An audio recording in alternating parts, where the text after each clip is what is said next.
कि अगर आपको भरोसा हो रहा है तो एक बार मुझे मौका जरूर दें।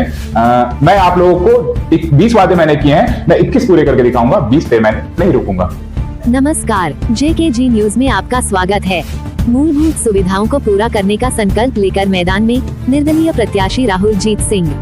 इन दिनों नगर रामानुजगंज में चुनावी सरगर्मी तेज हो गई है।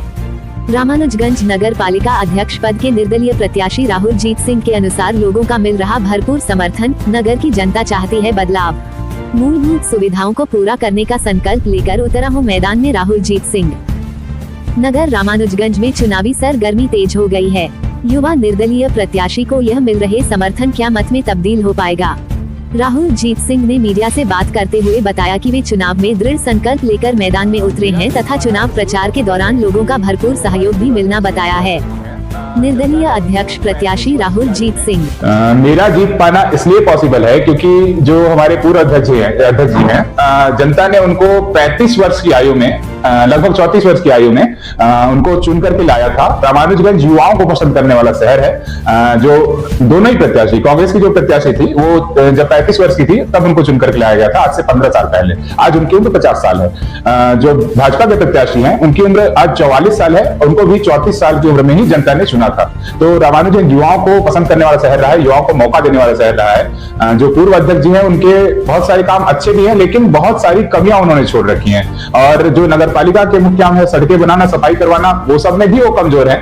लेकिन उसके साथ साथ यहाँ के युवाओं के विकास के लिए, युवाओं की खेल कूद के लिए, युवाओं की जरूरतों के लिए, उनकी पढ़ाई के लिए उनका विशेष रूप से कोई भी प्रयास उनकी ओर से दिखाई नहीं दिया है। इसलिए यहाँ की जनता की मांग है कि युवाओं की मांग को लेकर के, महिलाओं की मांग को लेकर के, पुरुष वर्ग की मांग को लेकर के, मतलब सभी को साध करके एक राजनेता आए जो यहाँ के लोगों की जरूरतों को पूरा कर सके। युवा वर्ग के लिए भैया, मैं जब कॉलेज में अध्ययन कर रहा था तो उस वक्त क्या हुआ कि मैं छोटे से शहर से रामानुजगंज से वहां पर गया था। वहां पर बहुत सारे जो युवा है वो अपनी अपनी जगह से आए थे। धमतरी से कोई आया है, कोई रायपुर से आया है, कोई बालोद से आया है, कोई नीचे जगदलपुर से आया है, बहुत सारी जगहों से युवा आए थे। और अच्छी फैसिलिटीज में, रायगढ़ के युवा अच्छी फैसिलिटीज में ट्रेनिंग करके वो खेलकूद में हिस्सा लेते थे। मैंने देखा पहले एक दिन की भाई क्रिकेट इतना सुंदर खेल रहे हैं लोग, कैसे सीखे, कैसे किए। तो उन लोगों से मैंने जाके पूछा तो उनके यहाँ वो सुविधाएं थी, कोच अवेलेबल थे, कोच उनको सिखाते थे, उनके यहाँ इक्विपमेंट्स अवेलेबल थे क्रिकेट खेलने के लिए, वॉलीबॉल खेलने के लिए, फुटबॉल खेलने के लिए। तो मैं चाहता हूं कि वैसे इक्विपमेंट्स मैं अवेलेबल कराऊं, वैसे ही कोच अवेलेबल कराऊं, ताकि रामानुजगंज की जो युवा है, जो अंडर 14 टीम हो गई, अंडर 19 टीम हो गई, अंडर 24 टीम हो गई, ऐसी टीमें तैयार हो पूरे छत्तीसगढ़ में जो रामानुजगंज का नाम रोशन करे। और हमारे जो क्षेत्र का बच्चा अगर बाहर पढ़ाई करने जा रहा है तो उसको किसी भी कॉलेज में जाकर के शर्मिंदा ना होना पड़े बाकी लोगों के सामने, वो शर्मिंदगी महसूस ना करे। क्योंकि अगर वो यहाँ से सीख करके जाएगा तो वो अच्छा परफॉर्मेंस देगा, कॉलेज का भी नाम रोशन करेगा, हमारे रामानुजगंज शहर का भी नाम रोशन करेगा। जल्दबाजी का ये कहना मेरे को तो उचित नहीं लग रहा है, क्योंकि बहुत से जो नेता, हमारे जो अध्यक्ष जी, मैंने आपको पहले भी बताया कि हमारे जो पूर्व अध्यक्ष जी हैं वो लगभग आज से 10 साल पहले, जब उनकी उम्र 34 साल की थी, आज मेरी उम्र 29 साल की है। हाँ, थोड़ा कम है उनसे, लेकिन मैं युवा हूँ। जो 18 से 35 साल का जो एज होता है भैया, एज ग्रुप होता है, वो युवाओं का होता है, ठीक है। उस ग्रुप से ही वो चुन करके आते हैं। रामानुजगंज की जनता लगातार युवाओं को ही मौका देती है, और जो युवा है वही इस शहर में जीत करके आ सकते हैं चुनाव में, मेरा ये मानना है।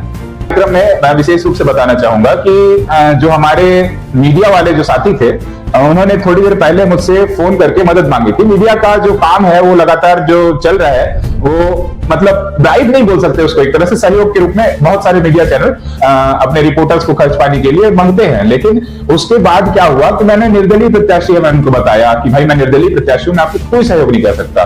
तो उन्होंने कहा कि नहीं, आपको सहयोग करना पड़ेगा। तो मैंने बोला कि नहीं, अगर आप चाहें तो मुझे बुलाएं, चाहे तो ना बुलाएं, लेकिन मैं कोई सहयोग आपका नहीं कर पाऊंगा क्योंकि मैं निर्दलीय प्रत्याशी हूं। लेकिन उसके बाद उन्होंने वहां पर जब मैं कार्यक्रम, उन्होंने कहा कि नहीं आप आइए, आपका आना जरूरी है। जब मैं कार्यक्रम में पहुंचा तो वो मेरे पास माइक लेकर के नहीं आ रहे थे। उन्होंने 4 बार कांग्रेस के प्रत्याशी को मौका दे दिया बोलने का, 4 बार भाजपा के प्रत्याशी को बोलने का मौका दे दिया, निर्दलीय को एक भी मौका तब तक नहीं दिया। कितने घंटे का कार्यक्रम रखा गया था? घंटे की मुझे जानकारी नहीं है, लेकिन मैक्सिमम जो देखा जाता है, मैं मीडिया चैनल्स के कार्यक्रम में, मैं राजनीति में बहुत सक्रिय रहा हूं, तो मीडिया चैनल्स के कार्यक्रमों में जब दबाना होता है ना, किसी प्रत्याशी को बोलने नहीं देना होता है ना, तो बगल में लोग खड़े किए रहते हैं जिंदाबाद करने के लिए, भाजपा से भी, कांग्रेस से भी, बड़ी बड़ी पार्टियों से। वो क्या करते हैं ना कि लास्ट में जब आपको मौका दिया जाएगा तो चिल्ला चिल्ला करके आपकी आवाज को दबा देते हैं। तो उस मौके को मैं नहीं चाहता था। जनता तक मेरी बात पहुंचेगी ही तो मैं बोलकर करूंगा क्या। नया बताया भैया, बहुत सारे युवाओं को यहाँ से ट्रेन करके 5 साल के अंदर ऐसी टीम तैयार करूंगा रामानुजेंस की जो पूरे छत्तीसगढ़ में नाम रोशन करेगी।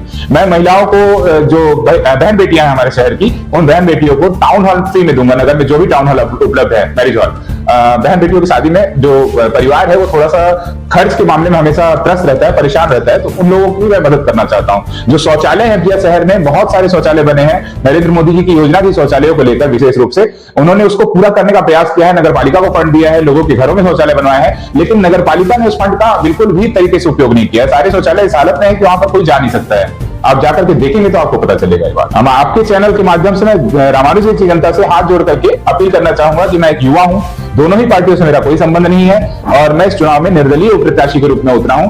अगर आपको मेरे लगता है कि मुझे चांस देना चाहिए, मुझे मौका देना चाहिए, तो आप शहर की जनता से मेरा अनुरोध है कि एक युवा प्रत्याशी को मौका देकर के देखें। दोनों ही पार्टियां आपको गाने बजा बजा करके प्रचार कर रही हैं। मेरे प्रचार में आपको मैं 5 साल जो करने वाला हूं उसका पूरा प्लान मैंने रेडी करके रखा हुआ है। सीसीटीवी कैमरा लगाने, मतलब सारा प्लान मैंने आप जनता के सामने रख दिया है। अगर उनको विश्वास होगा मेरे प्लान पे, मेरी अगर निष्ठा पे उनको विश्वास होगा तो वो मुझे मौका अवश्य देंगे। आप सभी से अपील है कि अगर आपको भरोसा हो रहा है तो एक बार मुझे मौका जरूर दें। मैं आप लोगों को 20 वादे मैंने किए हैं, मैं 21 पूरे करके दिखाऊंगा, 20 पे मैं नहीं रुकूंगा।